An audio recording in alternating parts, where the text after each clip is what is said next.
phone buzzed against my kitchen table at exactly 9:47 p.m., cutting through the silence of my empty apartment like a scream.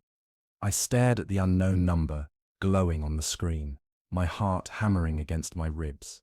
3 days. It had been exactly 3 days since the local news aired my interview about winning $10 million in the state lottery. 3 days since I'd sat in that cramped studio, telling the reporter about my modest life as a retired construction worker.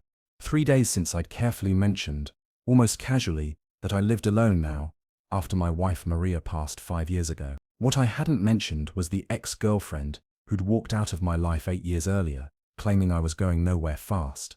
My weathered hand trembled as I reached for the phone. Deep in my chest, something twisted with an emotion I couldn't quite name. "Hello?" My voice came out rougher than I intended. A pause, then soft as silk and twice as calculated. "Hey baby, it's me, Elena." The coffee mug slipped from my other hand, shattering against the linoleum floor. 8 years of absolute silence, broken with those 4 words. Her voice still carried that musical quality I remembered. But underneath lurked something rehearsed, practiced. Elena. The name escaped as barely a whisper, disbelief making my throat tight. "I know it's been way too long," she continued, the hesitation perfectly timed like she'd practiced this conversation. "I saw you on Channel 7 yesterday. Baby, I'm so happy for you. $10 million. Can you even believe it?" There it was. The reason for this miraculous resurrection of our relationship. I gripped the phone until my knuckles went white, legs suddenly too weak to support my weight. 8 years, I said, the words falling flat between us. "I've been thinking about calling you for so long, but I was scared, ashamed, I guess. But seeing you on TV, hearing how well you're doing." Her voice caught just slightly, a masterful touch of vulnerability. "It made me realize how much I've missed you, Tony."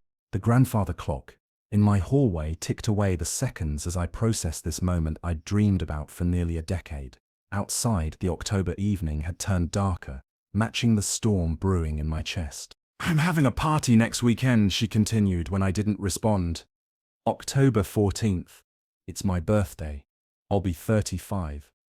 I'd really love to see you, baby, to try and make things right between us." 35 years old. The woman who'd called me a loser with no ambition was turning 35, and I'd missed 8 years of her life because she'd decided my dreams weren't big enough for her taste. "Your birthday?" I managed, confusion mixing with that dangerous spark of hope I tried to suppress. "Yes, I'm in Chicago now. I'll text you the address after we hang up. Please say you'll come. Please, Tony." "Really? Oh, Tony, that's amazing. I can't wait to see you. We have so much to catch up on." After she hung up, I sat motionless, in my kitchen, still gripping the receiver. The address she'd texted glowed on my phone screen. 2847, North Lake Shore Drive, apartment 118B. Coordinates to another world, one where Elena had apparently been living her upgraded life. But something felt wrong about the timing. Interview aired Monday evening. Elena called Thursday evening. 8 years of silence broken exactly 3 days after she learned about my fortune. I stood slowly and walked to my computer, fingers hovering over the keyboard. If Elena wanted to play games with my heart and bank account, maybe it was time I learned exactly what kind of game she'd been playing all these years. The search results painted an interesting picture. Elena Martinez, age 34, Chicago-based real estate agent. Professional headshots on LinkedIn, mentions in luxury property articles, quotes about high-end market trends. My ex-girlfriend had certainly learnt to market herself well, but something felt too polished about it all. I dug deeper, adding terms like complaints and legal issues to my searches. Page 3 of Google revealed the first red flag: Martinez Realty under investigation for fraudulent property listings. My blood ran cold as I read further. Elena Martinez, investigated in 2019 for selling properties she didn't own. Multiple clients reported paying deposits for condos that were already sold to other buyers. $200,000 in missing deposit money. Case dropped due to insufficient evidence. I kept searching. Elena Martinez lawsuit Chicago.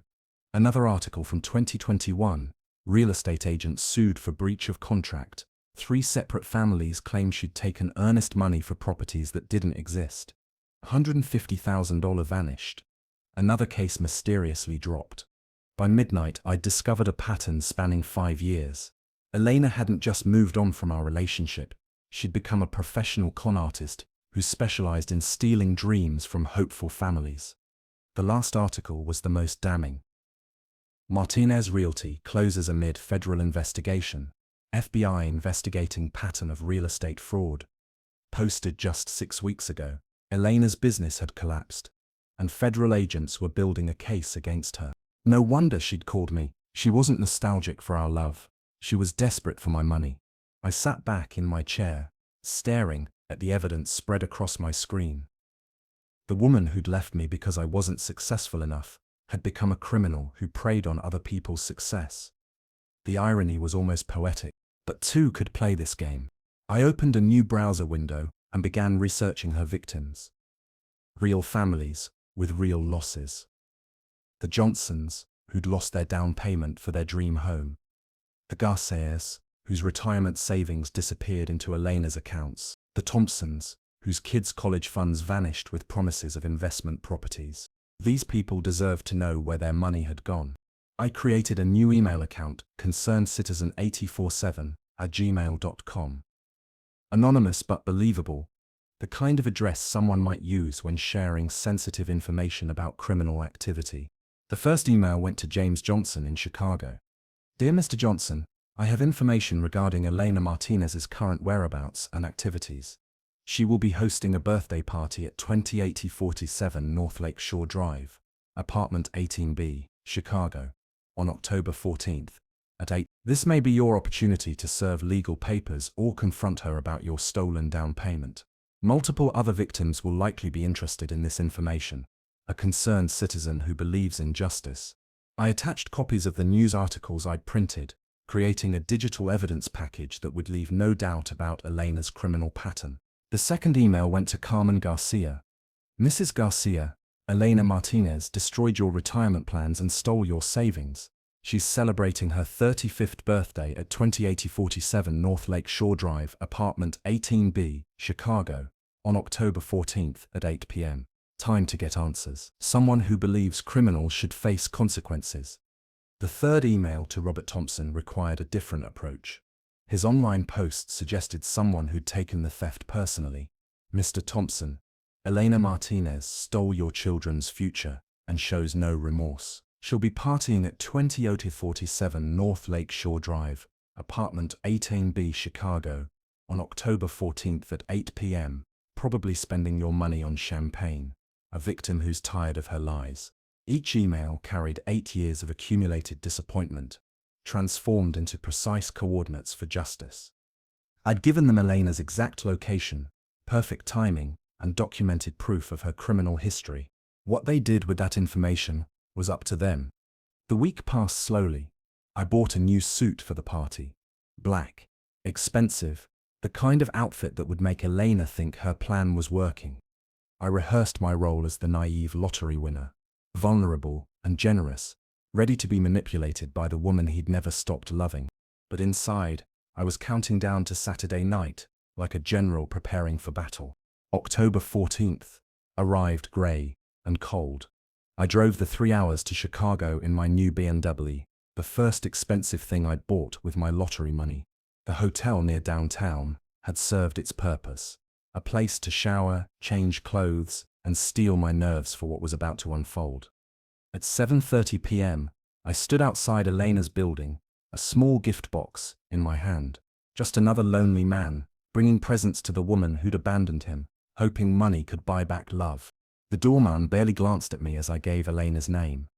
The elevator carried me smoothly to the 18th floor, its polished mirrors reflecting a man who looked calmer than he felt. Tony, Elena's voice rang through the hallway as she opened the door, her arms stretching wide for a theatrical hug that felt as rehearsed as everything else about our renewed relationship. She looked stunning.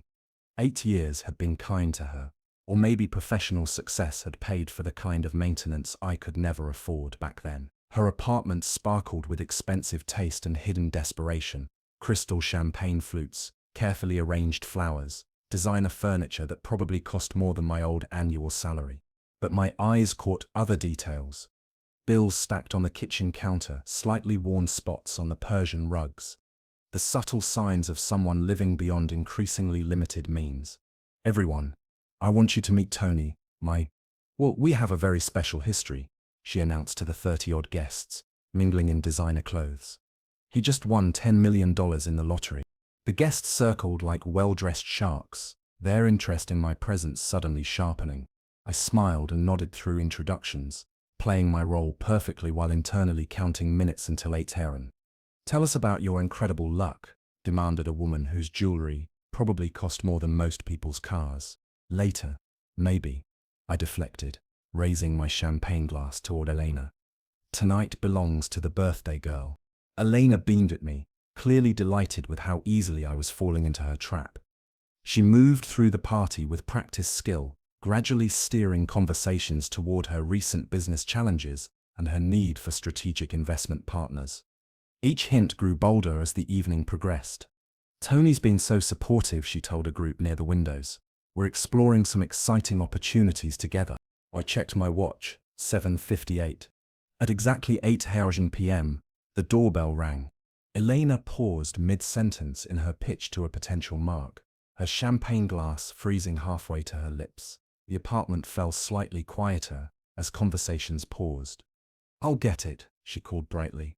But I caught the furrow in her brow, the look of someone who wasn't expecting additional guests. As she walked toward the door, heels clicking confidently on marble floors, I took a sip of champagne and savored the moment. 8 years of questions were about to be answered. The door swung open, and Elena came face to face with her past. 3 figures stood in the hallway like a tribunal of justice. James Johnson, immaculate in his business suit, carried a briefcase that promised legal documentation. Carmen Garcia held a manila folder thick with evidence. Robert Thompson's face showed the barely controlled anger of someone who'd been waiting years for this moment. Elena Martinez. Johnson's voice carried the authority of someone accustomed to important meetings. We need to talk. Elena's confident smile faltered, recognition flickering across her features. The champagne glass in her hand began to tremble. I don't understand, she stammered, looking from face to face, as if hoping one might prove to be someone else entirely. Oh, but you do, Thompson said, his voice carrying 2 years of accumulated fury. You understand perfectly. I watched from across the room as my ex-girlfriend's carefully constructed world began to crumble. Behind me, party conversations died as guests sensed the shift in atmosphere. These are legal documents regarding your fraudulent business practices, Garcia announced, stepping across the threshold with professional precision. Multiple families have filed complaints with the FBI. Elena backed away from the door, her champagne glass finally slipping from nerveless fingers to shatter against the marble floor. The crystal fragments scattered like her carefully constructed facade. Your real estate scams are over, Johnson continued, opening his briefcase. We know about the fake listings, the stolen deposits, the properties you sold multiple times to different families. The party atmosphere disintegrated completely. Guests pressed closer, some pulling out phones to record what was clearly becoming a public confrontation. Others moved toward the exit, unwilling to be associated with whatever was unfolding. Tony, Elena turned to me with desperate eyes, seeking shelter in the relationship she'd exploited. Who are these people? What's happening? I set down my champagne glass with careful deliberation, meeting her gaze with the steady look of someone who'd finally chosen truth over hope. They're your past, sweetheart. Finally catching up with your present. Understanding crashed over her features like a cold wave. The expensive makeup couldn't hide the terror that spread across her face as she realized the scope of what was happening. You did this, she whispered. You brought them here. Happy birthday, Elena, I replied quietly. Consider it a gift, the truth about consequences. You vindictive bastard, she snarled, her mask finally slipping completely. This isn't over. I'll sue you for harassment, for stalking, for what? Garcia interrupted, producing official documents, for helping crime victims locate stolen property, for providing information about criminal activity to law enforcement. The apartment buzzed with whispered conversations, as guests processed what they were witnessing. Some filmed discreetly, while others gathered coats and purses, clearly planning strategic departures. Johnson spread financial documents across Elena's coffee table, transforming her elegant living room into a makeshift courtroom. Bank statements, fraudulent contracts, email trails, evidence of systematic theft laid out between champagne glasses and birthday decorations. $400,000, he announced to the room. That's the current total of verified losses from your real estate scams. We've filed criminal complaints with the FBI, federal wire fraud, securities violations, interstate transportation of stolen property, Garcia added, showing official letterhead documents. The charges are already being processed. Thompson leaned forward, his voice dropping to a whisper that somehow carried more menace than shouting, "You stole my kids' college funds." Money I saved for 15 years, working double shifts so they could have opportunities I never had. Elena looked around the room desperately, seeking allies among people who'd been impressed by her sophisticated lifestyle just minutes earlier. But the guests who'd crowded around for introductions now maintained careful distance. "This is all fabricated," she declared, but her voice cracked on the words. "You can't prove anything." "Actually, we can," Johnson said, holding up a smartphone displaying recorded conversations. "You kept detailed records of your fraudulent activities. Very thorough businesswoman, just unfortunately criminal. I watched my former lover's empire of lies collapse in real time, feeling neither joy nor sadness, but something closer to inevitability. The truth had a way of surfacing, no matter how carefully buried. The jazz quartet Elena had hired stopped playing, their instruments silent in the face of unfolding drama. Party guests made quiet exits, abandoning champagne and canapés as they distanced themselves from association with scandal. 8 years, I said quietly, as much to myself as to the room. 8 years of wondering if you'd learned anything about loyalty. Elena's response was a string of threats and accusations, but I was already walking toward the door, my part in this drama complete. Behind me, legal documents rustled as 3 determined victims began the process of recovering their stolen dreams. The drive back home took 4 hours through dark highways and steady rain. I felt neither victorious nor regretful, but something closer to resolution. Justice moved slowly, but it moved. By the time I reached my apartment, local Chicago news was already covering what reporters called the birthday party bust. Elena's face appeared on screen between weather updates and traffic reports. A fallen businesswoman whose crimes had finally caught up with her. The coverage focused on real estate fraud rather than personal revenge, which suited me perfectly. 3 months later, I sat in my lawyer's office, signing documents that established the Maria Santos Memorial Fund for fraud victims. $2 million of lottery winnings dedicated to helping families recover from investment scams and real estate fraud, the kind of crimes Elena had perfected. The first recipients were families just like the ones she'd victimized. Young couples who'd lost their down payments, elderly investors whose retirement savings had vanished, working parents whose children's college funds had disappeared into con artist accounts. "Mr. Santos," my lawyer said, as we concluded the paperwork, "your wife would be proud of this foundation." She would have been. Maria had always believed that money was meant to heal, not harm. Elena had seen wealth as something to steal and hoard, but Maria understood it as a tool for rebuilding broken lives. The community center where Maria had volunteered became the foundation's headquarters. Her photograph hung in the main hallway, smiling at visitors who came seeking help rather than handouts. Each check I signed carried Maria's memory forward, transforming lottery luck into genuine hope for families who'd been betrayed by people they trusted. My phone rang one evening as I locked up the center. The caller ID showed a number I didn't recognize, but the voice belonged to James Johnson. "Mr. Santos, I wanted to thank you. Elena pled guilty yesterday. We're getting 60% of our money back, not everything, but enough to start over." "I'm glad justice worked," I replied, walking toward my car under streetlights that illuminated the neighborhood where Maria and I had built our life together. "She got 3 years, he continued. "Federal prison. Her assets are being liquidated for restitution." 3 years. Enough time for Elena to learn lessons that 34 years hadn't taught her, or enough time to plan her next scheme though federal conviction would make future fraud considerably more difficult. Mr. Santos? Johnson's voice carried curiosity. Why did you help strangers instead of just walking away? I looked up at stars barely visible through the city's glow, thinking about love and betrayal, justice and mercy, the complex mathematics of consequences. Sometimes strangers treat you better than the people who claim to love you, I said finally. And sometimes love means letting people face the results of their choices. Elena had taught me that affection without integrity was worthless. Now I was learning that justice without compassion was equally meaningless. The lottery had given me money, but truth had restored my soul.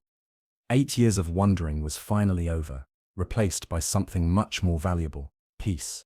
If you enjoyed this story of karma catching up with a gold digger, make sure to hit that subscribe button and let me know in the comments what time it is where you're watching from right now. And don't forget to check out our next incredible tale of revenge and redemption by clicking the video that just appeared on your screen.